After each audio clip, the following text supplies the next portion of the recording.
네, 안녕하십니까. SK텔레콤에서 UAM 실증 사업팀을 맡고 있는 김정일입니다.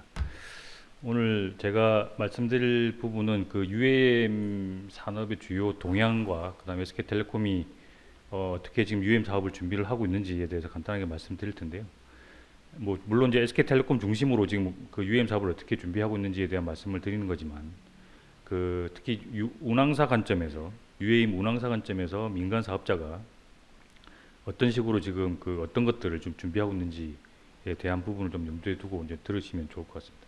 UAM이라고 하는 거는 이미 이제 다 이 개념에 대해서는 다 잘 아실 거라고 보고 이 부분은 결국은 이제 도심 상공에 대한 어떤 비행 이동을 하는 새로운 어떤 교통 체계 개념으로 이제 지금 구상이 되었고 실제 이제 상용화를 앞두고 있는데 실제로 이게 이제 그 이 UAM이라는 어떤 개념이 고민이 됐던 이유는 그 이 과밀 도시라고 하는 그 거대 도시 안에 인구 집중화가 되면서 결국 그 안에서 많은 여러 가지 사회 환경적인 어떤 문제들이 많이 발생을 하고 있죠. 결국은 인구가 밀집을 하다 보니 공간이 부족하게 되고 공간 부족뿐만 아니고 교통이 혼잡하게 되고 교통 혼잡 비용이 또 천문학적으로 늘어나게 되고 교통이 혼잡하다는 것은 결국은 또 공기 오염이 또 발생하는 거고 이런 악순환들이 계속 심화되다 보니까 이 문제들을 좀 해결할 수 있는 어떤 새로운 이동 수단, 교통 수단이 뭐가 없을까라고 하는 부분들을 이제 고민을 하게 됐었던 거죠. 실제로도 1980년대 후반이나 90년대 초에 미국에서 미국 국방부와 그 나사에서는 사실은 그 문제들을 해결하기 위한 새로운 어떤 교통 체계들을 고민을 한 적이 있다고 합니다. 다만 이제 그 당시 기술로는 이 내연기관을 동료원으로 삼는 어떤 그 기술적 한계를 벗어나지 못했던 부분도 있었고 결국은 수직 이착륙에 대한 어떤 이런 기술적인 어떤 난이도도 높다 보니 기존의 어떤 컨벤셔널 에어크래프트가 움직이게 되는 긴 활주로를 통한 이착륙을 하는 그런 방식을 벗어날 수가 없다 보니 문제 의식은 있었지만 사실은 이 기술적 난도를 해결하는 어떤 그 교통수단에 대한 개발까지는 이어지지 못했던 거죠. 근데 이게 기술이 굉장히 급격하게 발전하면서 UAM이라고 하는 부분이 실제로 현실화가 되고 있고 이 UAM이 여기서 보시는 바와 같이 결국은 전기를 동력원으로 해서 수직 이착륙이 가능하다라고 하는 개념이 핵심 개념이고 이 개념을 개발했던 것도 결국은 아까 앞서 말씀드렸던 그런 도시 과밀화에 대한 문제 그러니까 공간을 최소한으로 그 점유를 하면서도 굉장히 빠르게 이동을 하면서 대신 그 탄소 배출이 없는 공기 오염을 하지 않는 이런 개념들의 어떤 그 교통수단이 UAM으로 이어지게 됐다고 보시면 될 것 같습니다. 그래서 그 전기 수직 이착륙기가 결국은 이 UAM의 어떤 새로운 그 키 드라이버가 볼 수 있는데 현재 이 세 가지 형태의 어떤 eVTOL 기체 형태로 지금 개발이 많이 되고 있습니다. 그래서 지금은 상당수의 어떤 그 개념들이 왼쪽 이 틸트형, 벡터드 트러스터형이라고 하는 것과 리프트 앤 크루즈형이라고 하는 두 가지 형태로 지금 집중이 거의 되고 있는 상황인데 이런 부분들은 기체에 대한 부분은 아마 뒤에 저희 하나시스템의 전정규 팀장님이 전문가시니까 기체에 대한 부분 좀 더 구체적으로 설명을 해주실 수 있을 것 같습니다. 이비토리의 특징이 6가지의 어떤 기술적 특징을 볼 수가 있는데요. 이 기술적 특징이라고 하는 것은 뭐 말 그대로 새로운 기술을 의미를 하는 건 아니고 결국은 UAM이라고 하는 등장 배경을 아까 제가 말씀드렸습니다. 그 등장 배경의 개념에 충실하기 위해서 반드시 갖춰야 될 기술적 특징이라고 보시면 될 것 같습니다. 그래서 뭐 전기 동력, 수직 이착륙, 저소음의 뭐 그 안전성 이런 부분들이 결국은 뭐 좀 새로운 신기술이라는 개념이 아니고 저런 기술들이 이비톨이라고 하는 이 집약체에 갖춰놓지 않으면 그 도심 저고도에 날아다닐 수 있는 새로운 교통수단으로서 작동을 할 수가 없다는 뜻을 라고 이해를 해주시면 될 것 같고요. 다만 이제 한 가지 염두에 좀 둬야 될 부분은 결국 UAM은 그 키 드라이브가 이비톨이라고 하는 기체는 맞지만 단지 기체 하나만을 의미를 하는 건 아닙니다. UAM은 여기 보시는 바와 같이 이제 여러 가지 플레이어들이 에코시스템을 이루어서 이제 가야 되는 부분이고 여기 왼쪽에 세 가지 분야들은 민간 영역이라고 할 수가 있고 오른쪽은 이제 공공 영역을 할 수 있는데 앞서 이제 문우천 소장님께서 말씀 주셨지만 정부나 지자체에 대한 역할도 말씀 주셨습니다. 그래서 그 정부나 지자체의 역할도 굉장히 그 중요한 역할을 담당하고 있고 왼쪽에 보시는 기체 제조뿐만 아니고 서비스와 인프라 구축과 관련된 이런 여러 가지 플레이어들이 복잡 다단한 플레이어들이 하나의 에코시스템을 이루어야 이게 그 운영이 가능한 하나의 좀 중후장대한 산업으로 좀 이해를 해주시면 될 것 같습니다. 그래서 여기 보시는 그 대한민국 정부도 결국은 이 UAM에 대한 이니셔티브를 좀 가져가기 위해서 여러 가지 다방면의 노력들을 기울이고 계시고, 뭐 크게 세 가지 관점에서 뭐 UAM 특별법이라든지 아니면 R&D 연구 과제, 그랜드 챌린지라는 실증 사업들을 지금 야심차게 드라이브를 좀 하고 있습니다. 그랜드 챌린지에 대해서 조금만 말씀을 드리면, 이 부분은 결국은 이제 25년 말 상용화를 목표로 해서 UAM이 정말 안전하게 날아다닐 수 있는지, 그리고 UAM을 규정하고 있는 세 가지 영역이 있는데, 운항자 파트와 버티포트, 교통관리 파트가 있는데, 이 세 가지 영역이 정말 안정적으로 또는 안전하게 통합 운영이 가능한 건지, 이런 부분들을 좀 실증을 하려고 하는 게 목표입니다. 그래서 1단계는 이미 올해 8월부터 이제 시작이 됐는데, 고흥 지역에서 이제 개활지 실증이 이제 시작이 되고 있습니다. 그래서 이 부분은 내년 12월까지 진행이 될 예정이고, 그 이후에 그 인천 아라뱃길과 서울 한강을 중심으로 그 준도심 도심의 실증 사업이 지금 진행될 예정입니다.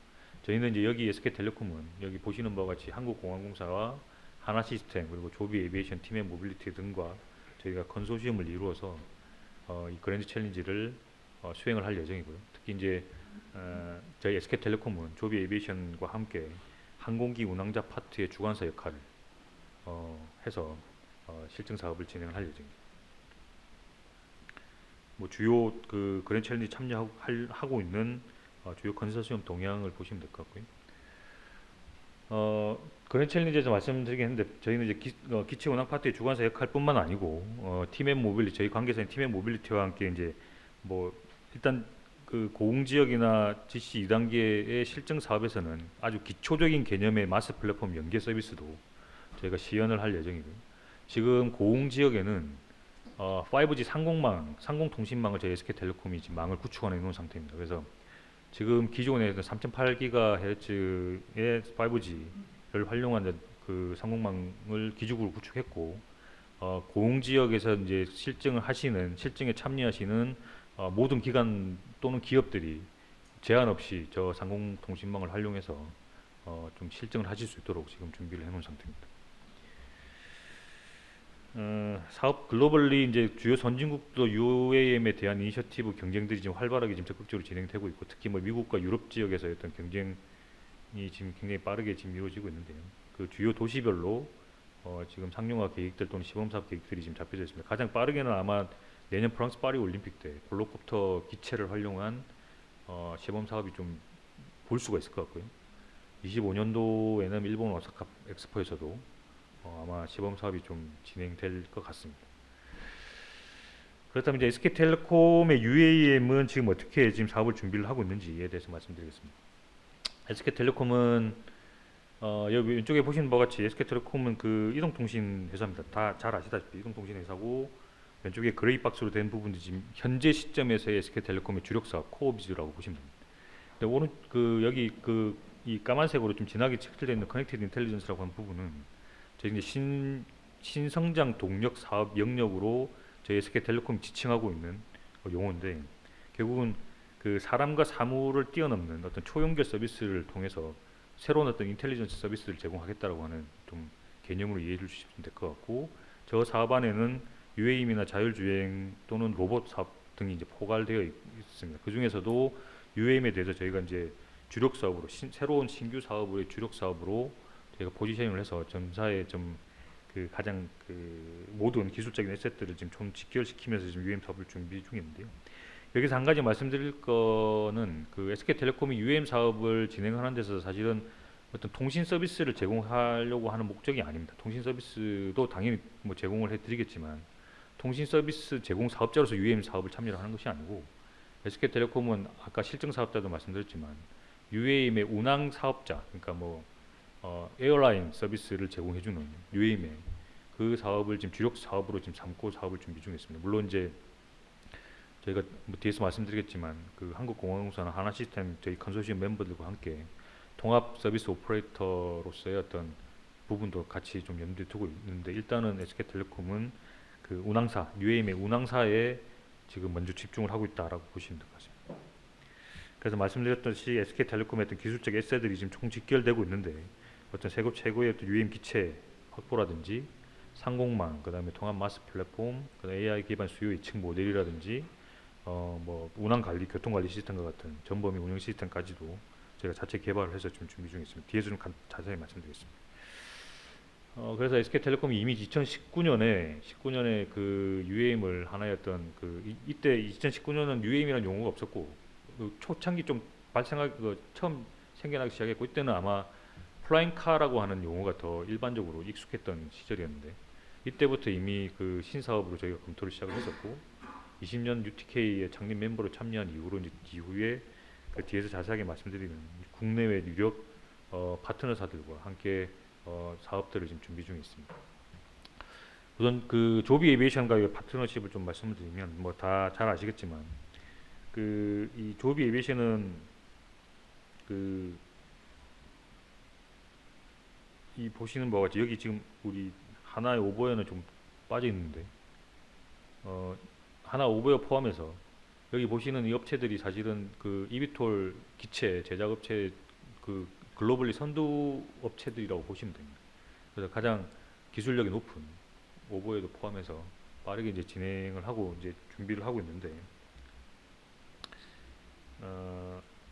이 조비 에비에이션은 여기 보시는 바와 같이 지금 항속 거리라든지 최고 그 속도라든지 이런 부분들이 거의 한 2000여 회 가까운 실비행 테스트를 통해서 지금 저 숫자들 퍼포먼스 데이터들을 지금 입증해 나가고 있습니다. 지금 항속 거리도 지금 241km라고 되어 있는데 최근에는 한 278km까지 항속 거리를 지금 늘어났다라고 지금 발표를 한 적이 있습니다. 그래서 이 부분들이 지금 다른 다른 업체들에 비해서 조금 속도가 빠르다고 보시면 될 것 같고요. 개발 속도가 빠르다고 보시면 될 것 같고, 그래서 이제 인증 속도가 가장 빠르다. 이게 그 가망 당국에 TC를 결국은 인증이라는 허들을 넘어야 결국은 상용화가 가능한 부분인데, 이 속도가 제일 빠르다. 이 업체들에 비해서 좀 가장 빠르다고 보시면 될 것 같고요. 그렇다고 해서 뭐 이 업체들이 조비하고 이 다른 업체들이 뭐 기술적 격차가 엄청나게 난다. 그거는 아닙니다.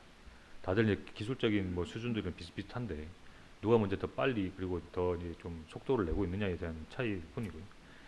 그런 조비 에비에이션과 저희가 이제 전략적 파트너십을 맺었고 얼마 전에 저희가 조비에 1억 불 정도를 투자를 했습니다. 그래서 그 주주로 지금 참여를 하고 있습니다. 그래서 조비 에비에이션과 같이 그랜드 챌린지뿐만 아니고 제가 그 시범 사업을 포함한 상용화까지 같이 지금 준비 중에 있습니다.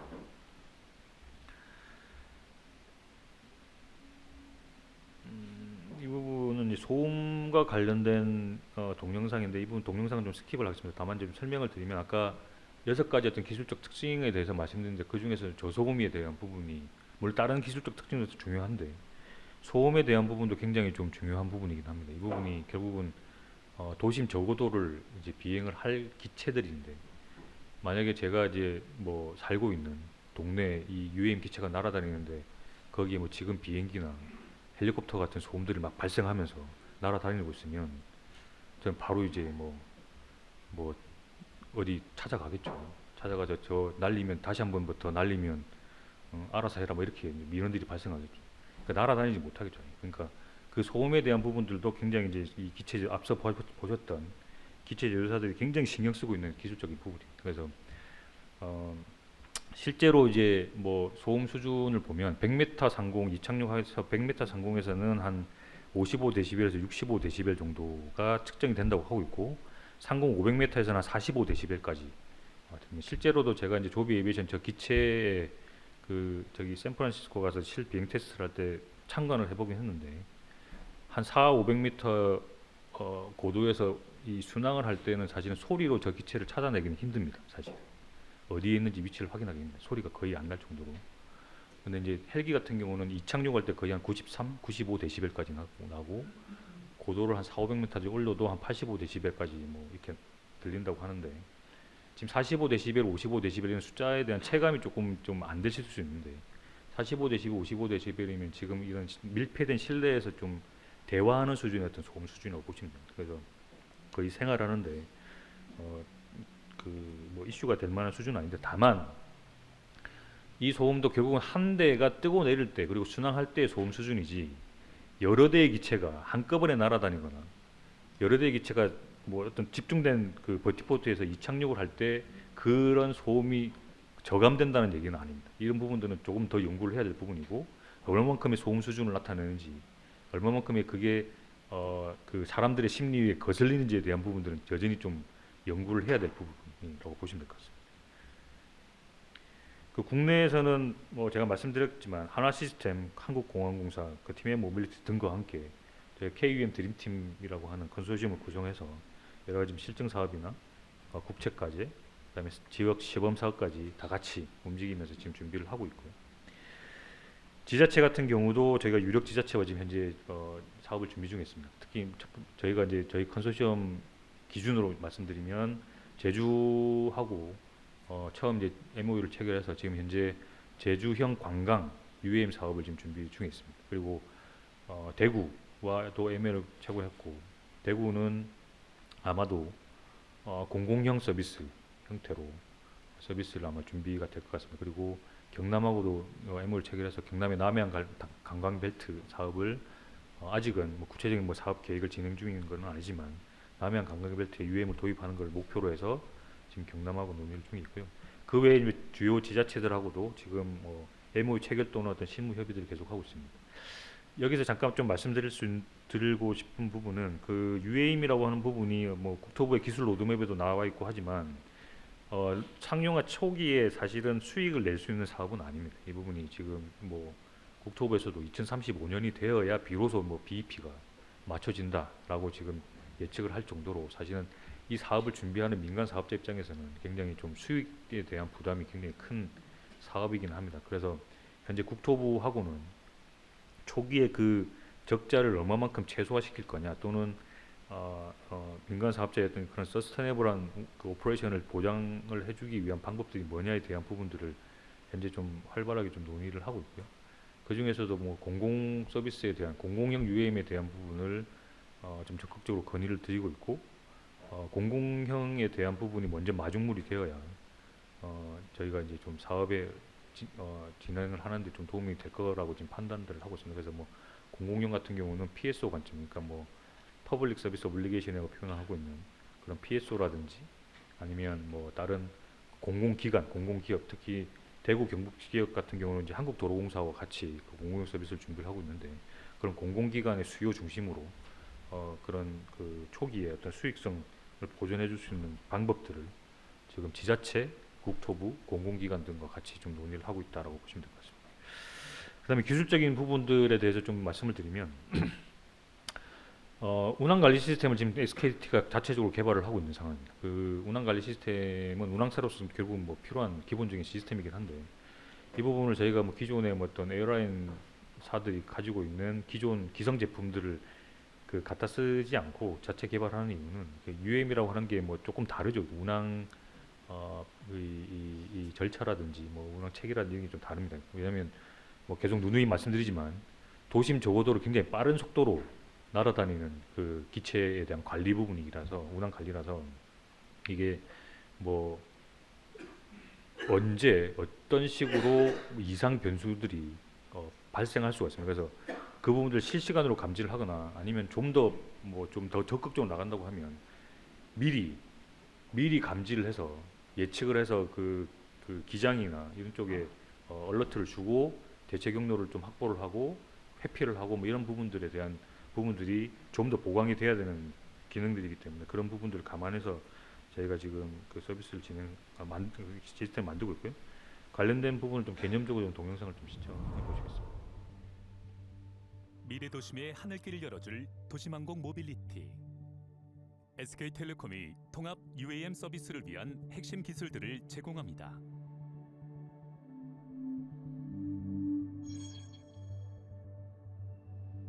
승객은 SK텔레콤의 UAM 예약 서비스인 티맵을 통해 출발지와 도착지 및 이용을 원하는 시간을 지정하여 UAM을 예약할 수 있습니다.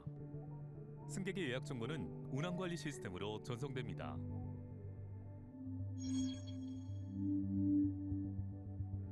운항관리 시스템은 운항과 관련된 공역, 회랑, 버티포트의 상태, 기상, 노탐, 5G 상공 전파망 품질 정보 등을 실시간으로 수집하고 분석하여 복수의 비행 가능한 경로와 비행 계획서를 생성합니다.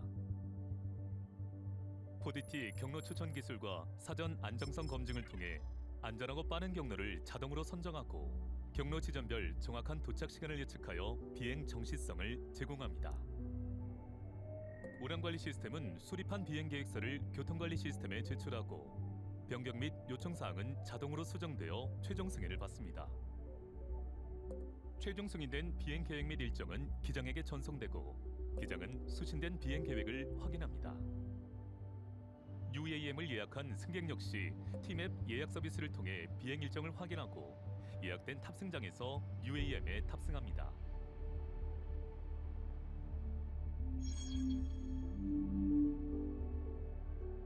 SK텔레콤의 AI 기술을 통해 적어도 도심지상에서 항로 이탈, 충돌 등의 위험을 사전에 인지하여 안전한 운항을 지원합니다.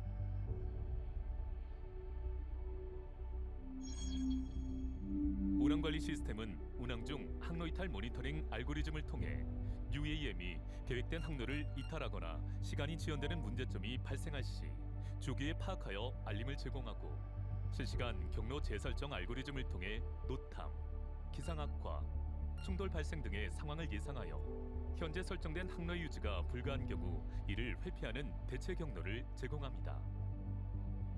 UAM을 운항 중인 기장은 특이사항들을 수정 반영하여 재수립된 비행 계획을 전송받아 목적지까지 안전하게 운항을 합니다.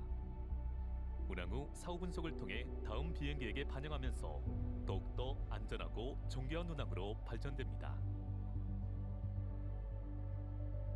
SK텔레콤은 안전하고 편리한 통합 UAM 서비스를 통해 미래 모빌리티 시대를 선도하겠습니다.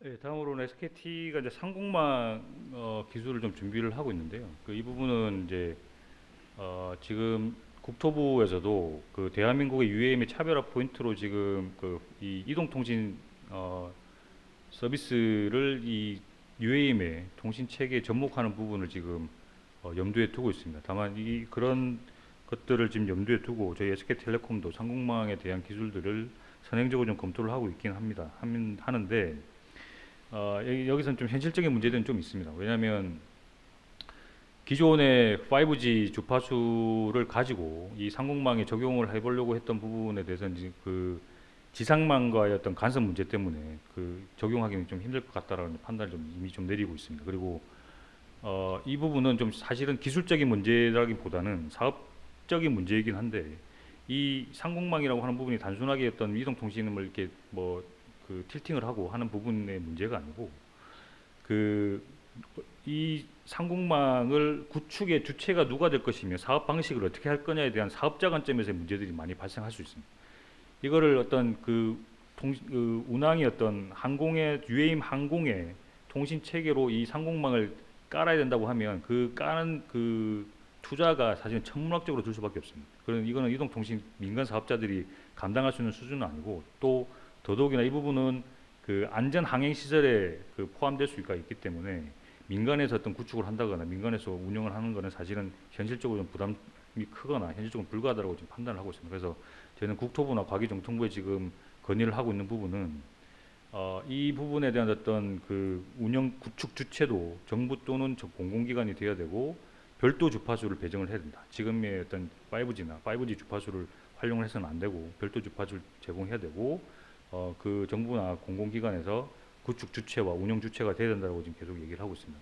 다만 이제 어떤 주파수를 가지고 사업 방식을 어떻게 갈지는 정부하고 지금 협의 중에 있긴 한데 그거와 관계없이 저희가 이제 이 이동통신 기술 자체를 UAM 어떤 상공망에 적용하기 위해서 선행적으로 검토를 해야 될 기술들은 이미 SK텔레콤에서 검토를 하고 있다고 보시면 될 것 같습니다. 그리고 SKT 관계자인 팀의 모빌리티와 마스 플랫폼을 같이 준비를 하고 있습니다. 마스 플랫폼은 다들 잘 아시다시피 UAM과 지상의 어떤 모빌리티 간의 시니스한 연계를 해주기 위한 플랫폼이라고 보시면 될 것 같은데 최근에 팀의 모빌리티가 앱을 업데이트를 했습니다. 기존의 팀의 모빌리티 앱은 내비게이션 중심으로만 기능이 구성이 되어 있었는데 지금 아마 좀 업데이트된 앱을 보신 분들은 아시겠지만 내비게이션뿐만 아니고 대중교통이나 PM이라든지 이런 부분들을 다 하나의 어떤 포탈 형태로 지금 만들어 놓은 걸 보실 수가 있을 겁니다. 이게 아직까지는 좀 부족하지만 그 UAM이라고 하는 새로운 교통수단이 들어오게 되면 그걸 반영했을 때 그 퍼스트 마일과 라스트 마일 간의 어떤 심리스한 연계를 제공해 줄 수 있는 어떤 그런 마스 플랫폼 형태로 진화하고 있는 어떤 첫 번째 변화 단계라고 보시면 될 것 같고요. 그 부분을 지금 준비 중에 있습니다. 그리고 저희가 리트머스 자체 뭐 브랜드이긴 하지만 리트머스라고 하는 AI 기반의 그 데이터 예측 분석 그 프로그램이 있습니다. 이 부분은 SK텔레콤이 전 국민의 이동 데이터를 보유를 하고 있고 분석을 하고 있습니다. 그래서 이 이동 데이터를 보유하고 분석한다는 의미 자체는 그 단순하게 어떤 뭐 A점점 B점까지 이동합니다 이 얘기가 아니고 어떤 유형의 고객들이 어떤 목적성을 가지고 언제 어떤 교통수단을 가지고 이동을 하시면 이동한 디파처 그 부분에서 몇 시간을 체류를 하시고 다시 어떤 교통수단을 가지고 언제 출발하시는지 이런 것들에 대한 분석들이 다 이루어질 수 있습니다. 그래서 이거를 가지고 저희가 지금 우선은 버티포트 최적 입지 분석 작업들을 하고 있고 실제로 제주와 서울 쪽에 이 분석 결과를 드린 적이 있습니다. 그리고 향후에는 상용화가 되면 이 솔루션을 가지고 저희는 어떤 뭐 다이내믹 프라이싱이라든지 이런 부분들까지도 다 그 데이터 분석 프로그램을 가지고 진행을 할 예정입니다. 마지막으로 뭐 앞서 쭉 말씀드렸지만 그 저희가 SK텔레콤이 뭐 저희 파트너사들 컨소시엄 멤버들과 같이 그랜드 챌린지 실증 사업뿐만 아니고 시범 사업들 준비를 하고 있습니다. 그래서 25년 말 특별한 이슈가 없는 한 저희 컨소시엄이 대한민국 최초로 UAM 서비스를 선보일 수 있을 것 같습니다. 네, 감사합니다.